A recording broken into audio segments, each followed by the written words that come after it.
Hello, everybody. Welcome to the first episode of AVS Tech Talk. I'm your host, Scott Wilkinson. You might remember me from such shows as Home Theater Geeks, which stopped 5 years ago. It had gone for 8 years, and when it ended, I was very sad.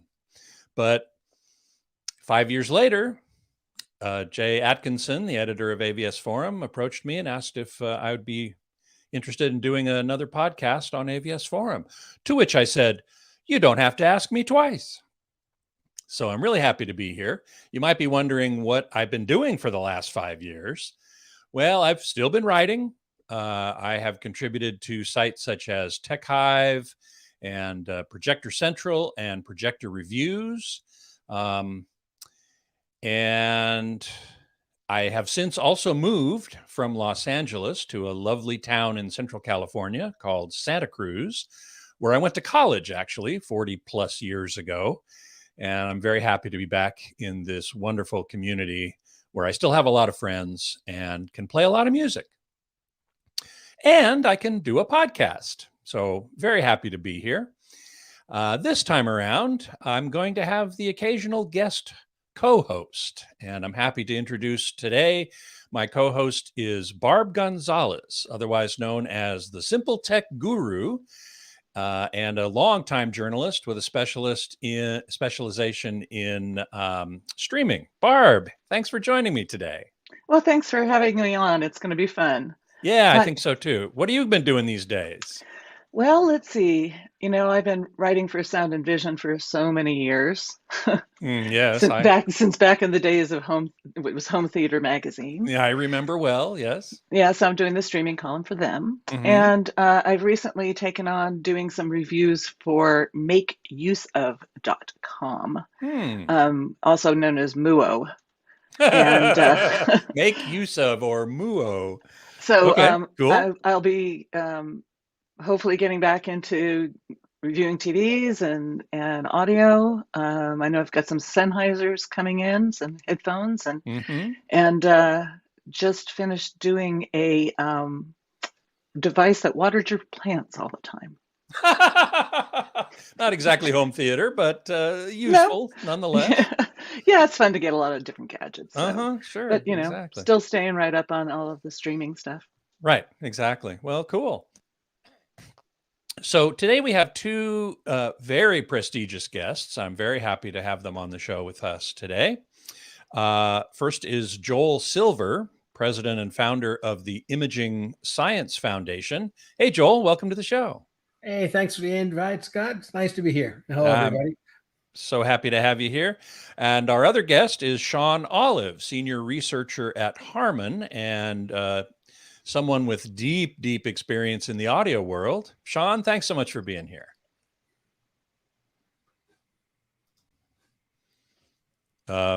Sean, have we got you? I think he's muted.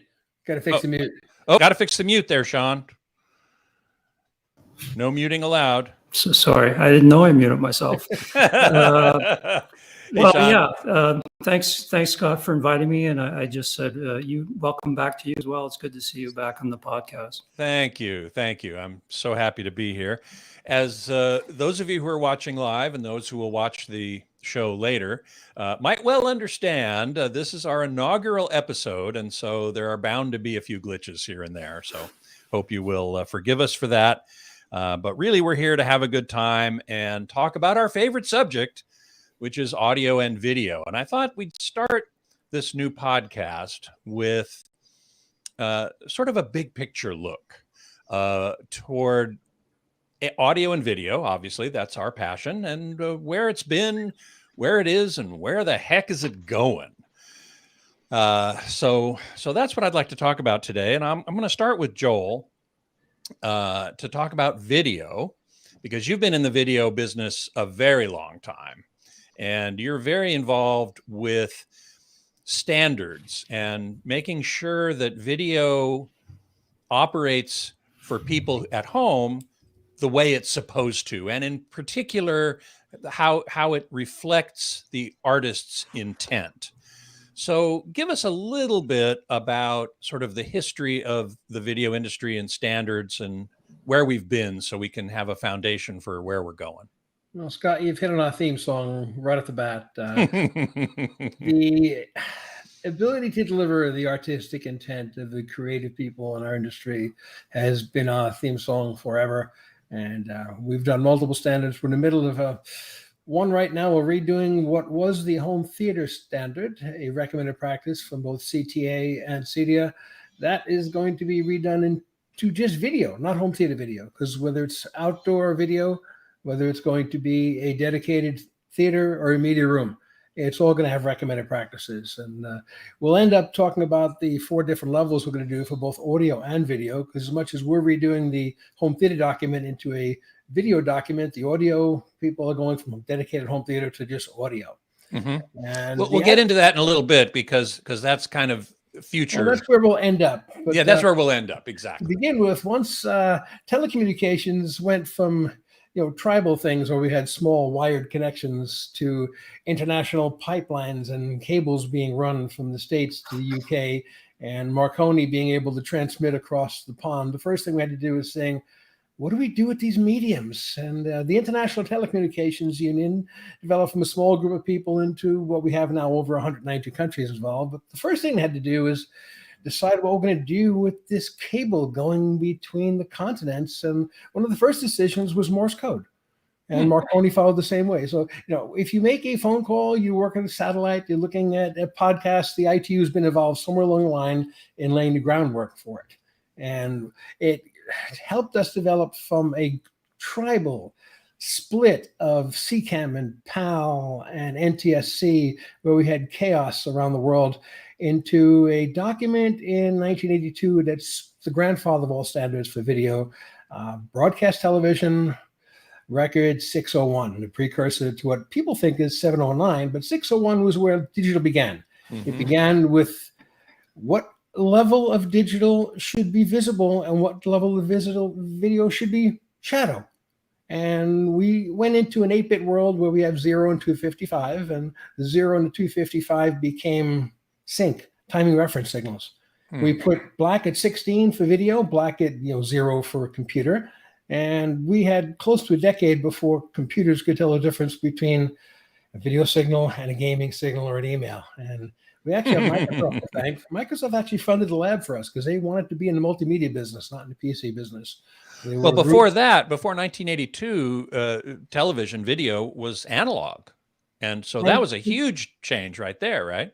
And chaos, because if you had a TV in France, they wouldn't talk to the TVs in the UK. And if you had an American TV with NTSC, we screwed up the black levels, and NTSC-J in Japan fixed it. So you had multiple standards all over the world that were good for tribal little local broadcasts. But when you decide to go and make a movie in Bollywood, play it back in Hollywood, and talk to 193 countries, you need standards. And that's where the volunteers of the ITU have done wonderful things. So 601 talked about what digital was, how to go internationally, how to make sure you could produce at any continent you want and get the artist's intention on the rest of the planet. And that's where it began. 709 was actually 89 years later, from 82 to 1990. We did the best we possibly could with the colors of the cathode ray tube. And unfortunately, it's kind of odd that 1990 spec is still what the majority of the world is seeing in color right now. So broadcast television and a lot of cable still deals with the 1990 Rec 709. And when we first saw 709, we were stunned because it was based on a broadcast monitor, and consumer TVs were terrible in comparison. They couldn't possibly reproduce that particular range of colors. Dream was get to the CRT monitor professionally. With consumers, that dream was almost 15 years, and we got there. We actually, at this point in time, you can get a $300 TV, and it'll do the specifications, color, the light and dark parts of the picture, and we can actually deliver the artist's intent for very little money in standard dynamic range and high definition television. And we are stuck with the CRT legacy for a long time. And that changed somewhere along the line when we started dealing with different color gamuts, different resolutions. And a lot of it had to do with a book by a gentleman called Peter Barton, which you can still buy on Amazon, Varten.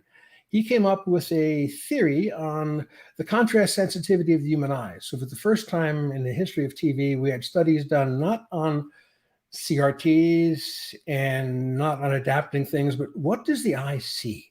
And that was the roots of high dynamic range. That was adopted by, of all things, University of British Columbia in Canada. They studied it for 6 years, actually productized it and built it into a monitor called Brightside.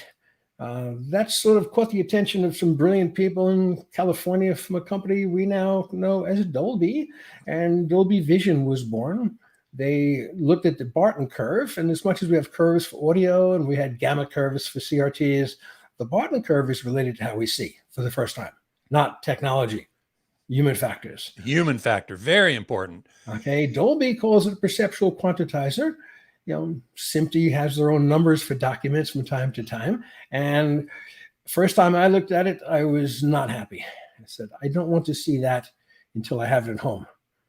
Don't show me that now. And I have to go back and watch the 1930s gamma. Don't dangle that in front of me when I can't have it. I got to go back home and watch this crap when I'm able to watch this. And SMPTE adopted it as a curve, the PQ curve, and that's when the world changed. All of a sudden, you've got content creation free from limitations of the CRT. You've got color, and we did something very clever. The ITU in the 2012 document said, what can we do in color and technology? Not what can we do in the human eye, because the human eye sees beyond technologies we have. We learned that with NTSC in the early days. We wrote standards based upon what we thought would be good color, and we were never able to build CRTs that could deliver it. So one of the reasons that the never twice the same color joke was not funny, we wrote specs we couldn't deliver. And that was the joke interpretation of NTSC, which actually stands for National Television Systems or Standards Committee. Yeah, and the standard was written on something we couldn't build, but we thought it'd be a good idea. This time we actually went to the technology people and said, okay, what color grain can you do that's really cool? How much of what we see can you produce with a machine? And the cost no object, but it has to exist in technology. So the 2020 color is actually not all the colors we see. It's the best color system we're going to have for the short term, but it was based on what we could do with a laser and what we could do with quantum dots, not what we could do in an affordable or buildable machine, but the laser guys can build projectors that will do 2020. So now sure, but they'll cost $1 million. Doesn't matter. It's a machine that exists. That $1 million becomes 79 cents at Consumer Electronics. Well, true enough. Given enough time. We'll make it work. And the intermediate thing we adopted was based upon theatrical standards from 2011. We'll either call it DCI or P3. And a couple of things neat about that. Number one, we could do it with the technologies we have. We can do it with OLEDs. We can do it with projectors. We can do it with lasers. We can do it with UHP lamps. And not only can we do it, there's tons of content being produced in DCI for the theaters, and most of what you see now in HDR is based on our 2011 document. So it's the limitations of what we could do in theatrical presentations, which is much better than what we could do with the old CRT. So P3 DCI color is a quantum leap above what we could do with the CRTs. That's where we're living now. So some of the headaches we have right now is we've got HDR in multiple flavors between HDR 10, HDR 10 plus, Dolby Vision, all HLG these things, HLGs. One of the things we want to be able to do that we're failing at miserably right now in HDMI 2.1 is, wouldn't it be nice if the TV would get a signal very much like an audio signal that talks to an AVR and says what flavor surround sound could do? What flavor HDR are you watching? And that has to do with a little techie term called metadata. And we don't have enough space in a lot of the chipsets that we're using for TVs right now for 2.1. So we're not able to get the metadata to the TV. And in the audio world, if I have a sound bar that'll do immersive audio and I have a TV that doesn't, I've got to get the sound bar's information, something we call an EDID, a display identification data, enhanced, extended. But this exchange of information starts in Hollywood with SMPTE code that identifies what a movie's made with in both immersive audio and immersive video. That's got to get through the production process, end up in our world of the Consumer Technology Association with the standard CT 601, where we're playing with what we can do, and 861. So we've now got real cooperation between SMPTE working groups and the Consumer Technology Association. So the which I love that idea, because as I've always said, I cover professional work of the world because what they do affects the consumer world. And now that we're having some communication between them, I think that's a really great step forward. And the breakdown right now has been getting the information from the TV, which we'll call the sink. You pour signal into it. The TV identifies what it can do, what formats it can handle, what its capability is for light, and it's supposed to tell the source what to send. And that's not working the way we intended it yet, but we're making huge progress. So our working groups on both sides are making it better. So if our viewers out there are saying, I just got a Dolby Vision movie. It says Dolby Vision, but it didn't trigger to my TV set. What's going on? Well, apologies. We're working on it. Hang on. In the HDR world, this is 1939. We're learning to transmit. We're learning to talk. And the wonderful thing is, when it arrives, it is indeed immersive. And that has to do with a few things: the amount of light coming out of the TV, the amount of pixels.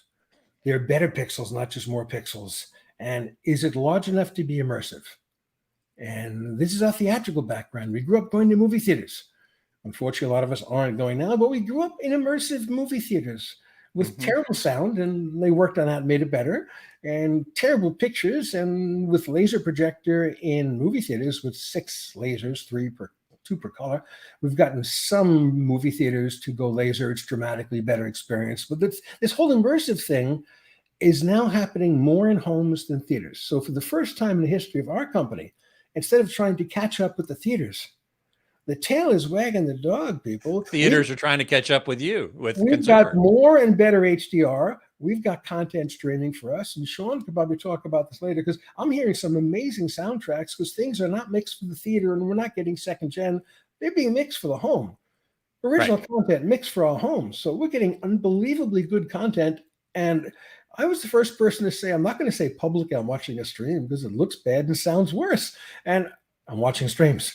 And I'm seeing some with HDR, as much as the bandwidth is not what I'd like. With HDR and wide color gamut, it's acceptable viewing. It's nice. And when I'm watching streaming, it's not HDR. I get depressed. I turn off my projector. I go into a small flat panel. And I watch it on a system that's suitable for the quality of the software coming in. But so much of what's coming to us in streaming is current HDR, immersive audio, wide color gamut. And this is just going to get better and better. The system we devised in 2012, we being 193 countries of the ITU, and the volunteers there, which need thanking, they've drawn up a system that's going to take us another 10 years to get near finishing, with more light coming out of the TVs than we can possibly do right now, up to 10,000 nits. Well, wait, hang on a second. You're talking about the future now. And before we get there, I want to switch over to Sean and ask him to tell us a little bit about sort of the history of the audio industry or the audio business, say over the last 30 years or so. My impression I've always had is that the rendering technology, speakers, headphones, haven't really changed that much. Am I correct in that, or am I off base? Well, you're kind of right. Speakers haven't fundamentally changed for 100 years. What's happened is they've gotten better. There's been a lot of science done by Floyd Toole at the National Research Council, and continued on at Harman to understand the relationship between what sounds good and how to design and measure it. So that's basically made the consistency and quality of speakers much better. When I think back to 1990, 1985, the speakers have gotten smaller. They've gotten more portable. So Bluetooth, wireless speakers, they have to kind of disappear. And of course, the amplifiers have become more efficient. So less Class A, Class AB, and more Class D. Headphones. Well, headphones, they've been around for 100 years as well, but the quality, I think, was really poor up until recently. There was a study done by a guy Johan Breibart, who did a study on 256 headphones and found there was no correlation between the frequency response and their price. So really? Yeah, and we did a follow-up study and came to the same conclusion that it was like the Wild West in the headphone world, and part of it had to do with a really old standard called the diffuse field target, and it turned out that no one was following it.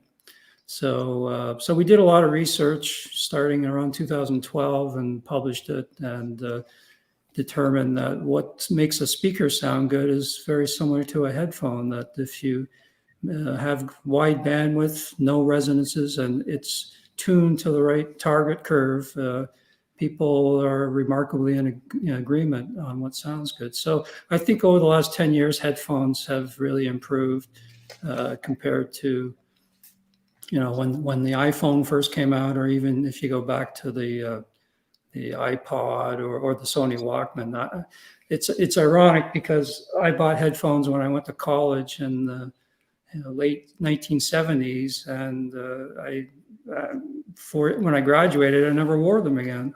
And I was at the National Research Council in 1985 with Floyd, and no one was doing it. We didn't even, we might have measured a headphone once in a while, but this is a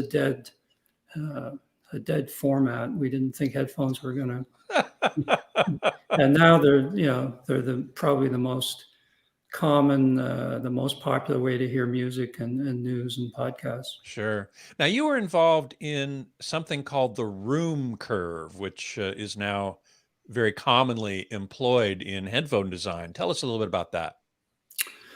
Yeah, well, the room curve is just the steady state in-room response of a loudspeaker. And it's not flat. We're talking about a frequency response curve here. Yeah, it's a frequency response curve, and a lot of people there's actually a standard in the AVS ITU which says that the in-room curve in a recording studio should be more or less flat. And we did a study in 2009, I believe, on room correction, and we found that the least preferred room correction had a flat in-room target. So least preferred. Yes. It was even preferred less than the speaker without any room correction. Wow. And there was a manufacturer who was basically, that was their default target curve, was this flat in-room target curve. I might point out that the SMPTE, what's it called? The SMPTE X curve is also very flat in the base, up to about 2 or 3 kilohertz, and then it falls off. So there's a lot of, I think, misunderstanding about what the ideal room correction or what the in-room target should be. So our thesis was, let's just take an anechoically flat loudspeaker, put it in a room, and measure the steady state response. And it turns out it's about a 8 to 10 dB slope curve, downward sloping curve that generally, as long as the speaker is flat anechoically, that will generally is the preferred curve. And there might be a little 4 to 6 dB bass enhancement involved below 100 hertz, but generally that's a good target to aim for. And notwithstanding having a good speaker to start with, because you can't really fix a bad loudspeaker if it has uneven directivity, because you're equalizing blindly in the room you may fix the direct sound but screw up the off axis and vice versa. So we always maintain start with a good speaker. Well, sure, of course. You have a couple pictures I wanted to show people. One is of the Anechoic Chamber, which anechoic means no echoes, so there's no reverberation. The walls absorb all the sound. And that's one place to do measurements, but certainly nobody listens. Here it is. You can see, I guess it's a Revel speaker in the Anechoic Chamber. Right. And I've been inside an Anechoic Chamber, and it's eerie. Uncomfortable. Yes. I spent about 8 months in one of those doing my master's research. Oh! And I started to hear voices in my head after a few weeks, and it really did psychological damage. I had to get out of it. Oh man! But yeah, they're not nice. Go ahead. They're not nice places to hang out for a long time. I have always wondered about meditating in an anechoic chamber. I would like to try that sometime. It might not be a good thing, but it would be interesting anyway. Yeah. So but nobody listens to speakers in an anechoic chamber. So why measure them there? Well, the idea behind it is you want to separate the sounds coming from the speaker from those reflected in the room, so that you can accurately characterize the sounds coming not only out the front but all around in 3D space. So that's the idea, is to remove the room from the measurement.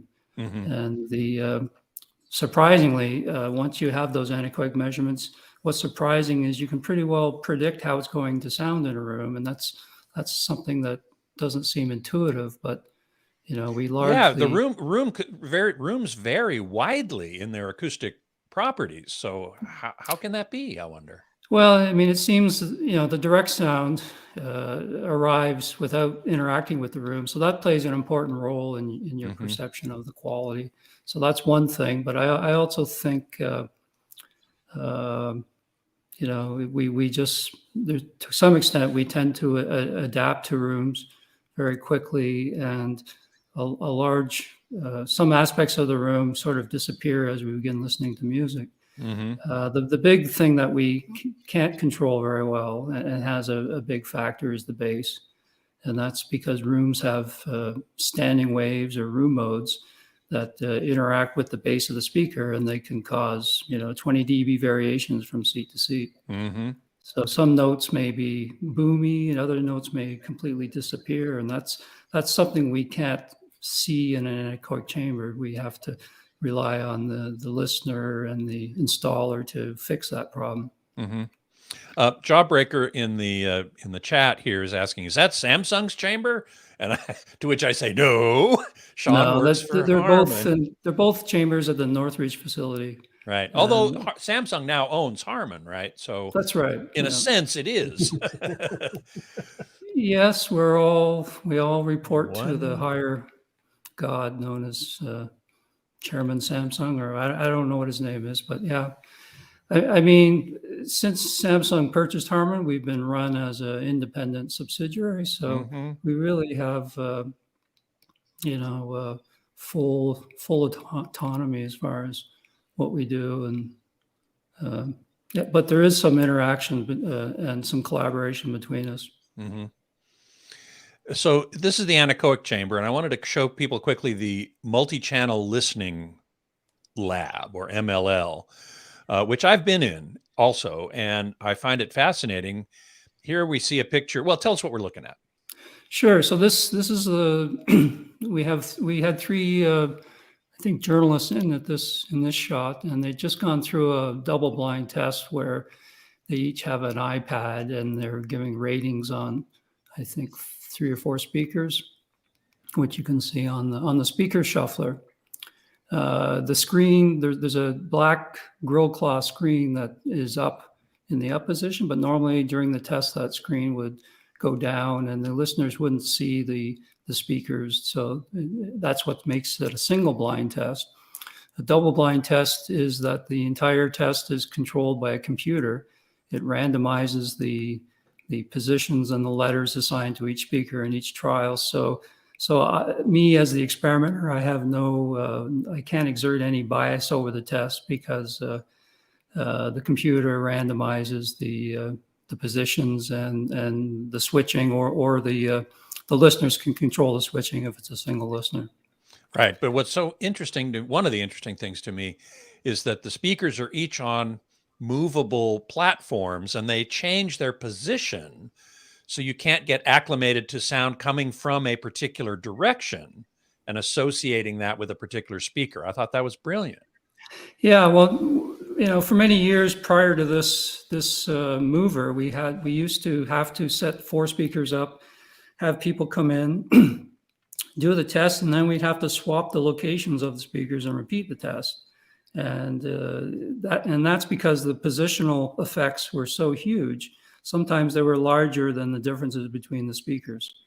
So it made the test, it was controlled, but it was very time consuming. So now we put each speaker in the exact same position within 3 or 4 seconds, so that the positional interactions with the room are basically the same for every loudspeaker. And that makes it a much more controlled test. Mm-hmm. Mike Heiss is in the chat room, our friend, who says the MLL, fondly known as Spinorama. Well, actually, the Anechoic Chamber is the room where we would spin the speaker and do measurements at all these different angles. So the set of curves that come out of those tests are known as the spinorama. Mm-hmm. We didn't actually spin speakers or spin listeners in that room, in the MLL. Right. Well, let's turn to Barb here for a minute, because Barb, you're specializing in streaming. So streaming doesn't even have 30 years of history to it. And yet now it's almost the dominant form of content delivery. What's your sense of history with regard to streaming? Well, I kind of got into all of this around 2003. And the first thing we kind of saw was DLNA, the Digital Living Network Alliance. Mm-hmm. Yeah. Where we were taking video or audio from our computers and putting it on our TV. And I remember like the first Roku boxes, and I remember actually hacking my Apple TV with a system called XMBC, which was sort of a way to read the files. And I think back to like the first Netgear streaming, and it was all, file based, Mm-hmm. where were you going to find the files and all that sort of stuff. Mm-hmm. And I remember how exciting it was once they started getting some actual, GUI, some graphic, starting to get the cover art and all that sort of thing. Mm-hmm. And, and that kind of started hitting somewhere around 2007 when Netflix started streaming. Right. I remember back then they had already been doing DVD delivery. Right. You would rent a DVD and it would get sent to your house over physical mail. And then they started streaming, and they were doing both at the same time for a while. For a long time. I mean, it's only very recently that they stopped sending out DVDs. It's just, the last couple of years. And, and then others started, I don't know exactly who did next or whatever, but, we had Apple TV and people were starting to buy and rent. And then more and more it became a subscription service. And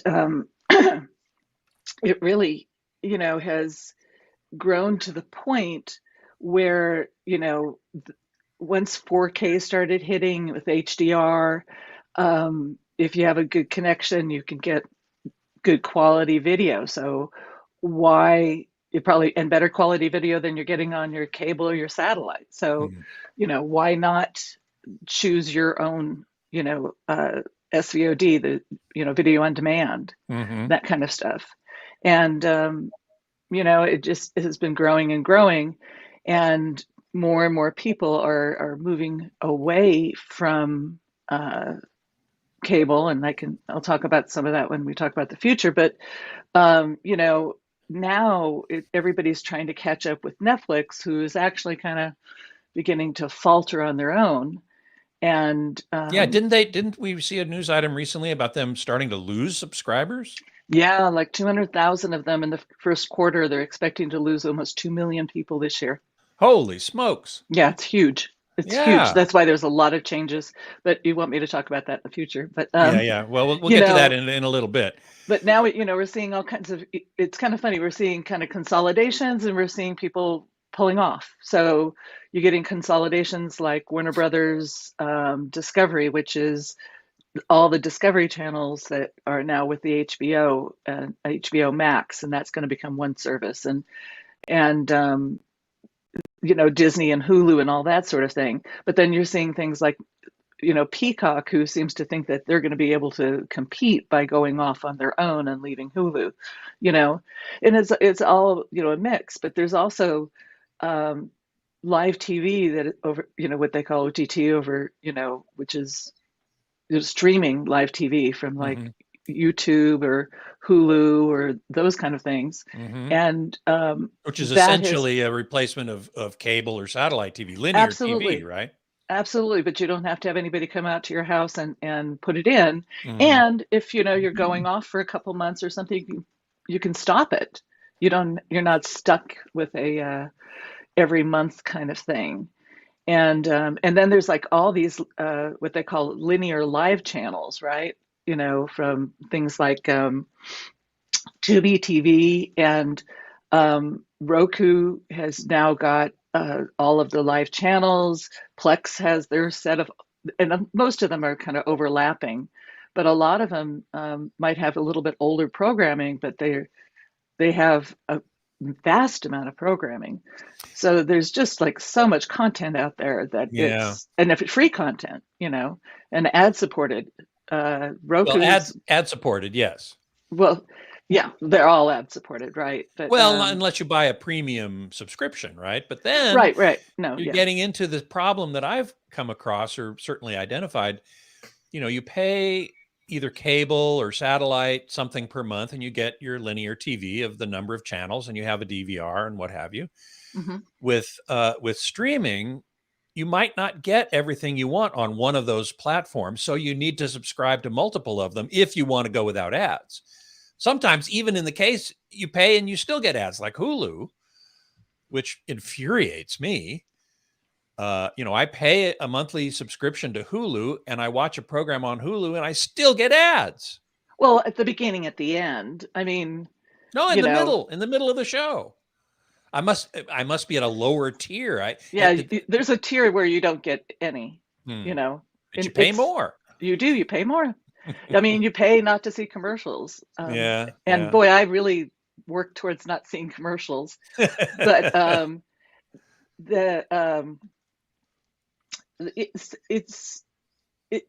but these ad-supported things like the Roku and Plex in particular, are a couple. They have a really robust. It used to be that you get kind of crappy movies out of that, but now there's really like very popular movies.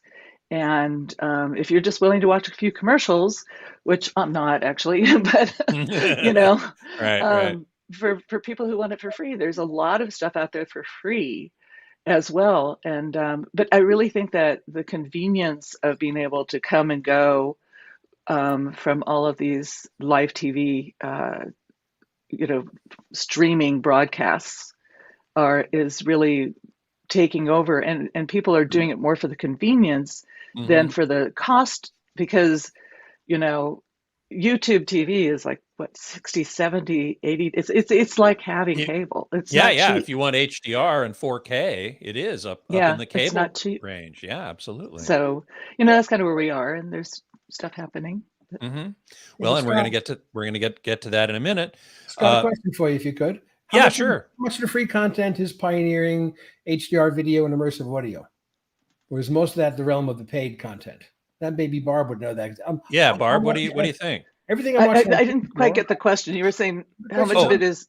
I'm watching virtually all paid content, but how much of the free content is high dynamic range video and immersive audio, if any? Well, I mean, most of it does have at least Dolby Digital 5.1 at least, but there's a lot less 4K. In fact, I'm not even sure if anybody has really got 4K yet in a free way. I would bet not, because that's a premium thing. Yeah. Scott, what I'm seeing here, if I've got someone making a significant investment in projectors and immersive sound hardware, they don't mind paying $6 a month for content that feeds their system what their system is desperate to have and what they really want to enjoy. So what I'm really excited about on the streaming side is the quality coming up in the immersive audio. and the high dynamic range video showing up. And we're around the corner from high dynamic range happening. And that's also going to be premium. And that's going to do for sports what we've seen HDR do for movies. And that's also on the 2012 roadmap. We are way late in delivering it, but COVID hasn't helped us there. No. These advances, I like having lots of free content for some people, but I've got good hardware. I need good content to match my good hardware. And if I have to pay a little bit for it, it's pennies. It's not significant. When it's $6 and $10 and $12, and even with Netflix, we pay them a lot. And Barb, you can still get discs from Netflix, by the way. You can get Blu-rays from them. Oh, can you really? I thought they really cut it out. They just charge more. But if I want to watch a movie, even if it's not 4K, if I get a Blu-ray, it's a step above streaming, and the audio can be better. I'm getting a lot of Atmos on, not 4K, but in 2K. I'm getting Atmos sound on some discs, and it's fabulous. So I don't mind paying for content. If anything, I'm happy to see people who create content get paid. And the miraculous thing about the stream and the worldwide distribution, we do a lot of work with studios. I can't begin to tell you how busy my calibrators are. Doing home systems for editors, building new systems. HBO, for example, they're calibrating everything all the time. They have a new facility on the other side of Manhattan in the Hudson Yards. These things being set up beautifully, spending a fortune on the hardware to create content. And when they've got to go with immersive audio and HDR video, the infrastructure they have to buy to distribute that around the studios is a fortune. And yet it comes back to them because a lot of our audience, and I'm sure most of the viewers here, don't mind paying a token per month to get higher quality sound and higher quality video. And I keep saying, I'm not an audio guy, but I'm an audio hobbyist. What I'm hearing off of some of the streams is spectacular audio. And the audio committee that is, it's RP, Recommended Practice 22. That's being rewritten as we speak to include immersive audio. I chair the RP 23, the video committee, and we had to delay things actually almost 2 years. We were very excited about HDR, but in the beginning we said, we can't write a recommended practice on HDR if I can't turn it on and keep it on, if it keeps dropping out on me. And if I change sources, it goes away. So we spent a lot of time, and Scott's been familiar with this. There's a recommended practice, RP28, on HDMI system design and verification. And thanks to a lot of people there, the list of people I would like to thank would go beyond what I could do here, but we had some brilliant people on the committee. We've now got recommendations with equipment and recommendations on what you could do to check your HDMI connections without equipment. And HDMI has gotten dramatically more robust over the past 24 months. Still same problem. Only 2 years. It's been around, 10 years or more? Give us time. Come on, this is difficult, and we don't. I know. But that's one of the main complaints that people have had is, I connect HDMI and it doesn't work, or I get this, or it craps out, or something or another. Well, they can't be mandatory with the standards, and we wanted to go many times the bandwidth. We wanted to go from relatively low bandwidth at 10.4 gig all the way up to 48 without changing the connector. So on the new ones, that wasn't going to happen. Well, we did. We changed the way the internal wiring is, but the connector is the same. We've got an additional channel for video and getting eARC to work, where I've got audio return channel, and with streaming, the audio return channel is now a necessity of life. It wasn't something that just a couple of installers did. It was something I need desperately, and that's working much better. So, as much as I want to fix today, we've made tremendous progress in 24 months. And it took us 2.5 years of our lives to get that document done. And now that I can actually plug it in and make it work most of the time, the immersive audio guys are working on their new recommended practice, and we're up to our eyeballs in the recommended video practice. And I'm just delighted to see the content is there. The quality is getting higher for the home, and the connectivity is no longer in critical care. I mean, it's still got some symptoms that I don't like, but it's not critical care anymore. And my integrators aren't driving back to a home 12 times because the picture was HDR yesterday, but it wasn't HDR today. So we're seeing progress there, but it's a very complex system, and HDMI doesn't have the ability to mandate things. Manufacturers have to follow recommended practices. So chipsets don't have the size of memory they should have now to get all the metadata to work from all these different variations. And if you look at simple things, Netflix mode with some TVs, the fact that the content can tell the TV to change modes. I used to have to send a calibrator to someone's house to get to the movie mode. You know, the content can do it remotely. The fact that it can happen only with the stream and not with a remote box, we'll fix that too. But eventually I want the content creation people to be able to flip the TV from some terrible mode that was designed for a showroom into a mode that's designed for a home. And that's a large part of my job. Yeah, another part of that you're just talking about is what's called Filmmaker Mode. Netflix mode, you know, specifically if you get something from Netflix, it has some metadata that says go into Netflix mode.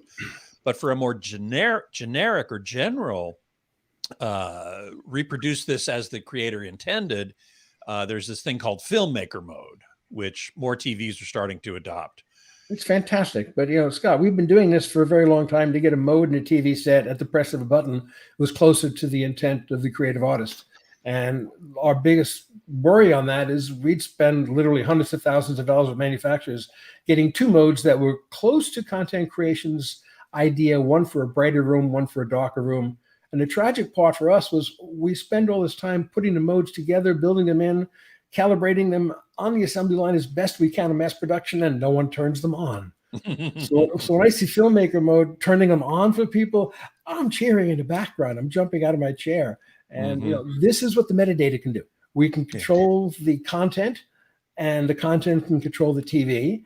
And we do that with immersive audio all the time. You know, I'm telling which speaker to play what. And now I'm telling which pixel to play what and when. So getting content creation to control more of our pictures in our homes is a dream come true. Sean, would you agree that the audio has sort of had this capability for a while of the content telling the equipment what to do with it? Uh-oh, you're muted again. Yeah, I was just going to say, I remember when blue DVDs first came out, you know, I think you had to tell your DVD player to play the multi-channel track that was available. I don't know if it automatically switched to multi-channel, because I guess maybe this DVD player didn't know what kind of system you had. So I don't know if it's automatic. Well, that's the beauty of Dolby Atmos, isn't it? Is that being object-oriented, it's not tied to a particular speaker array. You can have almost any speaker array, and Dolby Atmos will do its best with whatever it's got, right? Yeah, that's right. It's object-based, and it's completely scalable. So it'll play over 2 speakers, it'll play over headphones or 22-dot speakers, 7.4, whatever you have. And I think that's what's going to make it, you know, there's this new format called Dolby Music, and I think that's what's going to make it succeed over failed attempts at multi-channel audio in the past. It's scalable, and it's not based on physical media. It's streamed, so you can play it anywhere in the car, through headphones, through your stereo systems, which means that if you're paying for that content, you can enjoy it anywhere. Before, you had to have a dedicated home theater set up with a Blu-ray or a DVD player, and you couldn't play those discs in your car, for example. Right. Well, this leads me to want to ask you about one thing that has been very interesting to me is virtualization. You say Dolby Atmos on headphones. Okay, great. But headphones literally only have 2 drivers, or maybe more than 1 driver, but 2 channels, shall we say. So how do you get a sense of immersive audio coming from all around you out of a pair of headphones?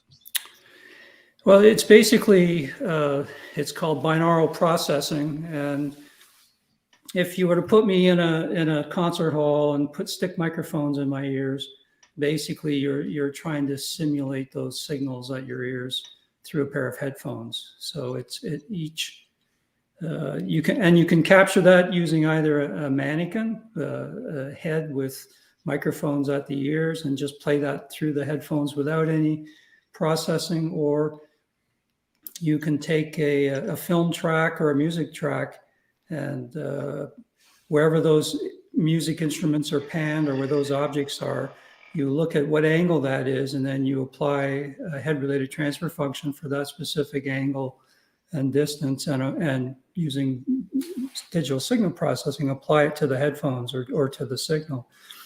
So if you have the right set of HRTFs, the more it comes close to what your own personal ones are, the more accurate it is. In the past, we've used mostly generic HRTFs based on KEMAR, which is a sort of an industry standard mannequin, or some other generic data set. But more and more, we're moving towards this trend of somehow capturing our own HRTFs and applying that to get a more realistic experience, both in terms of localization, but also sound quality. I guess what I've been thinking about, how can you do that? How can you capture an individual's HRTF? Because everybody's is going to be different. Sony did it recently with their somebody's dog's barking. Sony recently did it with 360 reality audio, it's called, where you actually take your phone, it takes a photo of your ear and somehow derives an HRTF from that. Is that sort of the future you see for individualized HRTFs? Yeah, I mean, I think that's an example of how you could get someone's HRTFs.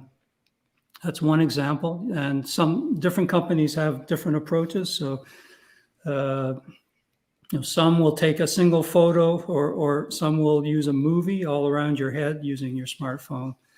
We're doing a lot of research on this right now, and we're using, we've built this Hyperion lab where we can actually measure people's HRTFs.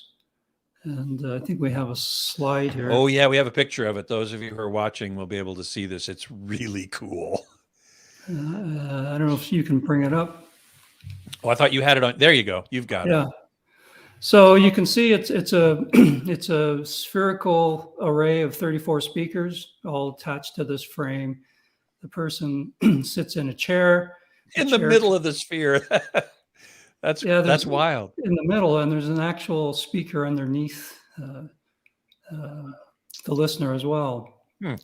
So they sit in this chair. There's microphones in their ears, and they're rotated in this chair to capture very high spatial resolution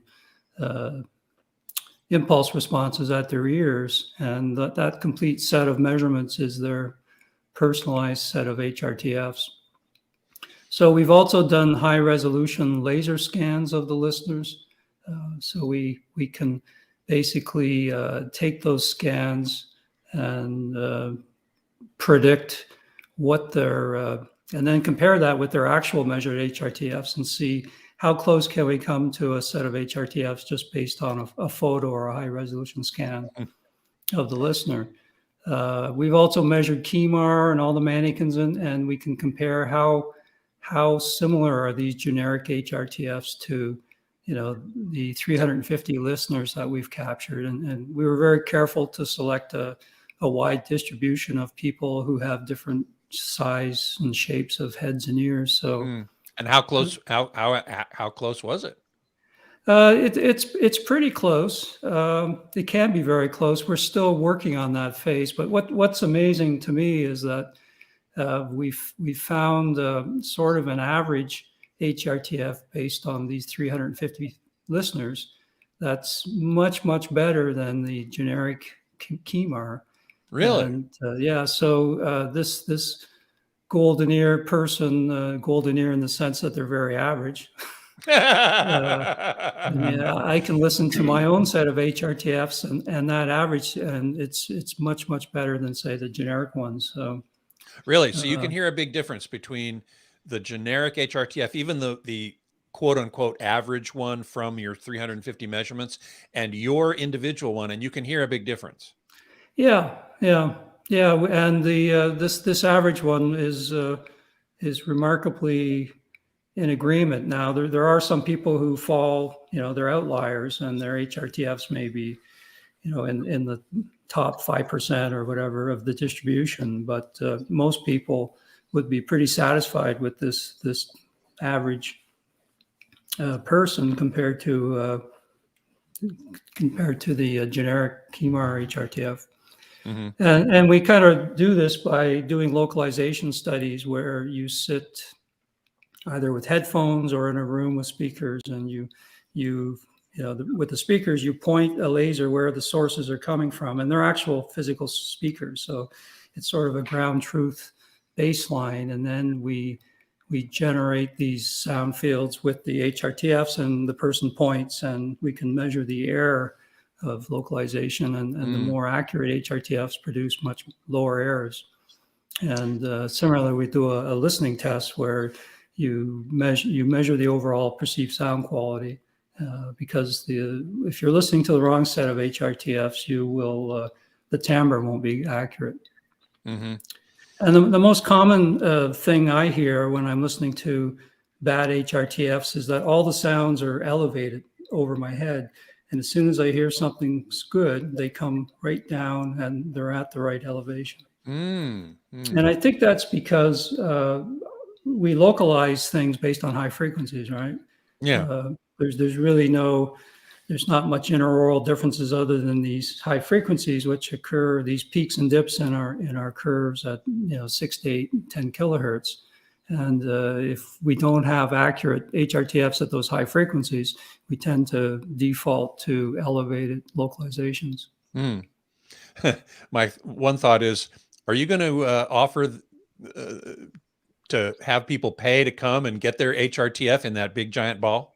Sure. Well, if you're a special person, we might actually do it for free. Oh, well, then I might just give you a call. Sure.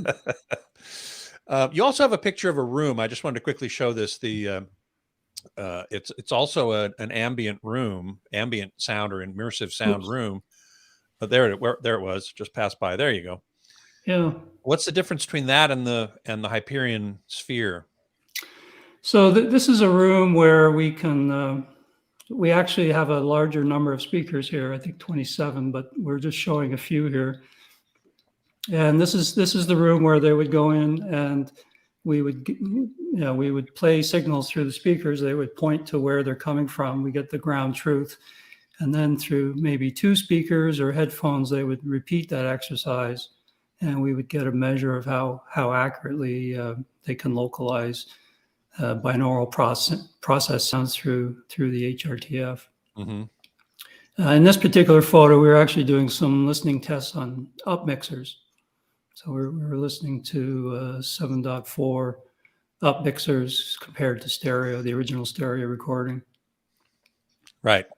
Which is another topic for another day altogether. Yeah. Joel, James Campbell in the chat room is saying, I still have an old tube TV, a CRT, that I use for streaming, and it's amazing. Very OLED-like experience. Cheap, and compression artifacts are hard to spot. And also motion updates are still what we're aiming at.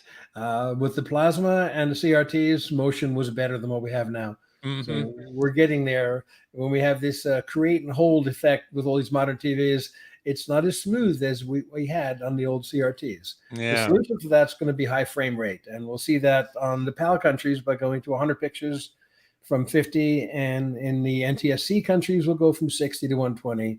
And the future is going to be almost science fiction because the BBC's already figured out how to put the world together, and that's 300 pictures per second, which unfortunately I've seen and I want badly. Well, now I'm going to take a poll here of our guests. There are many, many people talking about high frame rate who really don't like it. They call it too real. And what the heck does too real mean? I ask.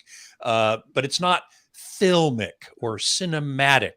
I maintain that we are so accustomed for the last 100 years to looking at 24 frames per second that looking at a higher frame rate, a lot of people object to it. They don't like it. I'm not one of them. I really like it. I watched Billy Lynn's Long Halftime Walk. I went to one of the 3 cinemas in the world that had it at 120 frames a second. And I thought it was fantastic. The ultra high definition Blu-ray has it at 60 frames per second. Gemini Man is another one. Horrible movie, truly an awful movie. But at high frame rate, it looked amazing. What was that, 60 or was that 120? It was at 120 also. Although I think I saw it at 60. That was in a Dolby Cinema at 60. But anyway. Scott, we did NTSC in 1939 with Franklin Delano Roosevelt on camera at 60 pictures per second. So I have a hard time considering 60 high frame rate. And, well, compared to 24, it kind of is. But, there are places for 24. And one of the people in content creation asked me, when are we going to move from 24 up? I said, well, the film schools and content creation, 24 is going to be with us forever because it is a look of film we like. And, certain movies, if I'm watching The Crown and soap operas, you don't need 300 hertz for a soap opera. If I'm watching a football game, I want at least 120. So there's going to be applicable standards for sports, for live TV, for things with motion. And if you want the cinematic look of 24, that's going to be with us way after we've left this earth. 24 is an art form. It's going to be there forever. All right. All right. Can I touch on one other thing I'd like to touch on before we run out of time? Sure. The original audio standard and video standard done by CD and CTA were aimed at a dedicated room. And in the early days with projection TV, if I didn't have a dedicated room, I couldn't make a picture. And with the old projectors, if I lit a candle in the room, I washed out the picture. Yeah. The miraculous thing now between high-powered projectors with tons of lumens, ambient light rejecting screens, full video walls, which are now coming out at kind of pricey items, but they're doing P3 color and almost OLED blacks. We have going to put together 4 different recommended levels of performance for both the audio and the video standards. Yes, good. I'm glad you brought that up. This is critical because there are more media rooms done and multi-purpose rooms done to dedicate home theaters by hundreds to one. And as much as my integrators live for the opportunity to do a dedicated room, that's not the real world. And can we do of the 4 levels? The 4th level is going to be ultra high performance. It's going to take control of the room. But level 1 is going to assume you have no control of the room. And you're going to have to do the best you can without control of the room between in-wall speakers, which I used to laugh at. I'm not laughing anymore. It's amazing what engineering has done with in-wall speakers, with immersive sound. But if I can take a multi-purpose room and do the best job I can for a client without redoing his room, redoing the walls, redoing the carpet, everything else, which you're not doing, if I can get to a level 2 in a multi-purpose room with a little talent and engineering, it's much harder to do things in a multi-purpose room than it is in a dedicated room. And getting the audio done in an L-shaped room with a kitchen on one side and the living room, dining room on the other, which is kind of real. I can do good audio in there, and I can do great video in there with the current tools, with the ambient light rejecting screens and the high-powered flat panels. And now we're looking at 100-inch flat panels that are not $60,000 anymore. They're affordable for most people. I can get an immersive feeling on a flat panel in a multi-purpose room. So we're wrestling with 4 different levels. And one of the things that both the audio committees and the video committees are agreeing on, we're going to do the test and measurement and the design for 1 seat and 1 additional seat. And I'm sure Sean can give us the headaches of trying to get 12 seats in the room to meet a certain level, which is never going to happen. But 1 seat and 1 additional seat for audio and video. And depending upon the video device, I may have trouble with that 2nd seat. Sure. LCD TVs with IPS panels, for example. High gain screens, ultra short throws. I mean, sometimes you can't get 3 or 4 seats, but if you can't get 2, you can't rate the room. And we want dealers to be able to rate every seat. But at least 1 adjacent and 1 primary is going to have to be determined the level of the performance of the room. But wrestling with an entry-level room where I've got bad room environments, harsh surfaces, difficult wall colors, and convey the intention of the artist in a reasonably good fashion is feasible with today's audio and video gear. And that's going to be the big change. It's no longer an elitist document for the dedicated room crowd. This is real world. I think that's wonderful. I think that's a great step forward to be able to rate the performance of a system, taking the room into account and allowing for less than perfect rooms. No, one of the most brilliant things I ever heard was Dr. Floyd Toole talking about loudspeaker performance. And he had a talent of being able to put extremely complex things into layperson's language where you can understand. And he said, at Harman, we spent a lot of time designing the inside of the box on the inside of the voice coil to make that work perfectly. He goes, your job as an integrator is to do the box on the outside of the voice coil, the room. And we have that in video, we have it in audio, and the room is a component. And if you can design it properly, it's a breeze. If you're stuck with what the interior designers or what the homeowner has and not changing anything, it's going to require some talent to get even level 1. And level 3, not going to be feasible unless you have control of the environment. But the level 2 system is going to be a wonderful system. And plugging the current day's content into level 2 systems in the real world without redesigning and re-engineering the whole room, that's our goal. Go into a room that's existent, deal with the furnishings, deal with the acoustics, make it work for audio and video, and do the best job you can of conveying the intent of the artist within the home's environment. And that's real world. And that's what both these new recommended practices are struggling with right now as we speak. As we speak. So pointing the way to the future. Sean, do you, I'm sure you must agree that the room plays a huge part in audio reproduction. Yeah, it does. And, it wreaks havoc, particularly at bass, frequencies. In the bass, as you mentioned earlier, So, our research has found that bass is 30% of the listener's preference. So if a speaker doesn't have bass or it doesn't have good bass, you're throwing away 30% of their happiness or potential pleasure. So that is the focus of one of our research projects right now, is to figure out how to improve the bass in rooms through a more simple one-click process. Because right now, if you do, we have this process called sound field management that uses multiple subs, and it takes a long time to do all these measurements before you can even start optimizing the solutions. So now you're talking about room correction here, right? Yeah. And you mentioned while we were talking about doing the show, the idea of a much simpler room correction algorithm, maybe using AI, even artificial intelligence, to be able to get a more accurate, better result from a single microphone in a single location. Yeah. That's one of the research projects, using more than one mic, but maybe a directional mic or an array of microphones, and taking one measurement of the subwoofers in one seat and predicting what the response would be around that seat. And another approach would be to use AI, use a room model or an acoustic model to predict what the modes would be at particular seats. And that's another approach that is I think people are considering right now. Well, unfortunately, we've come to the end of our time here, a little over actually, but being the first episode, I thought, what the heck, let's just chat for a while. Barb, any final thoughts from you?